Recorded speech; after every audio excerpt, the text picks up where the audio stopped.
Title of our practical એવું છે કે એર ડેન્સિટી અને એર ફ્લોરા આપણે એરમાંથી ફાઇન્ડ આઉટ કરવાનું છે. તો આપણે સૌથી પહેલાં એ સમજીએ કે what is air density, what is air flora.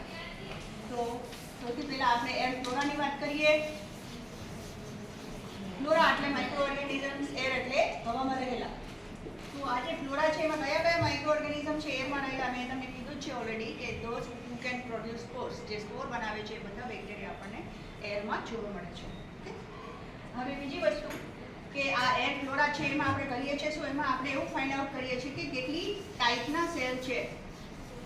Types એટલે કે કેટલી સ્પીસીઝ આપણને જોવા મળે છે. ઓકે. તો number of species that is called air flora. Okay.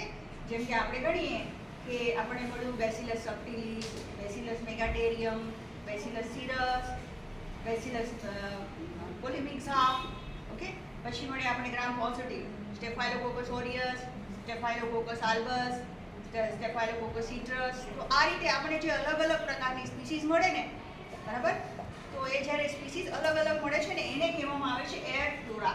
એટલે કે એરની અંદર કેટલા ટાઈપના બેક્ટેરિયા રહેલા છે, કેટલી સ્પીસીઝ રહેલી છે, એનો આંકડો, that is called air flora. Okay. એનું આખું સ્ટડી મોર્ફોલોજીકલ, કલ્ચરલ બધું છે.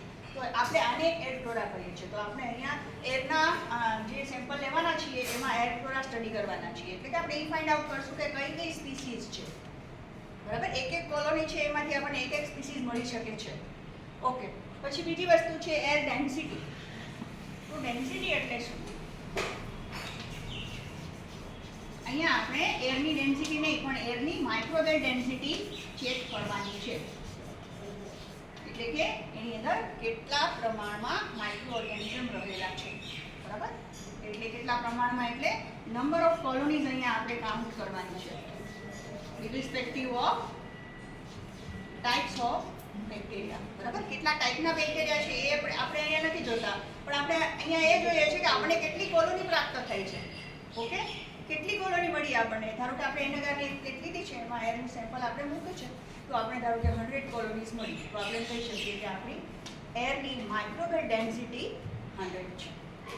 ઓકે. આનું ઇક્વેશન પણ છે અને એ ઇક્વેશન પરથી આપણે એનો ફાઇનલ કાઉન્ટ પણ શોધી શકીએ છીએ એર ડેન્સિટીનો, બરાબર. તો આ રીતે આપણે એરની માઇક્રોવેલ ડેન્સિટી ફાઇન્ડ આઉટ કરી શકીએ, બરાબર. અહીંયા પણ આપણે જે સેમ્પલ લેવાનું છે બંને કેસમાં એ એનએગાર જ છે, બરાબર. અને એર ડેન્સિટી અને એર ફ્લોરા બંને આપણે એક સાથે જ કરવાના છે, એક જ પ્લેટની અંદર કરી શકાય છે. સૌથી પહેલાં આપણે એનએગાર પ્લેટ લેવાની છે અને પછી એ એનએગાર પ્લેટને આપણે એક્સપોઝર આપવાનું છે અલગ અલગ એરના લોકેશન પર જઈને, બરાબર છે. તો આપણે 3 એનએગારની પ્લેટ લેવાની છે અને અહીંયા આપણે એક્સપોઝર જે આપવાનું છે એ અલગ અલગ છે. એનો ટાઈમિંગ અહીંયા 5 મિનિટ્સ, અહીંયા 10 મિનિટ્સ અને અહીંયા 15 મિનિટ્સ આપણે એક્સપોઝર આપીએ છીએ. જેમ તમે એક્સપોઝરનો ટાઈમ વધારો છો એમ માઇક્રોવેલ ડેન્સિટી તમારી વધતી જશે, બરાબર. અને માઇક્રોવેલ ફ્લોરા પણ વધતો જશે.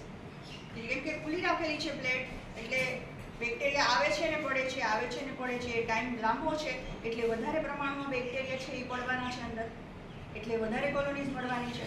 એટલે ડેફિનેટલી 5 મિનિટ કરતાં 10 મિનિટની પ્લેટમાં, 10 મિનિટ કરતાં 15 મિનિટની પ્લેટમાં આપણને વધારે કોલોનીઝ મળવાની છે. ઓકે.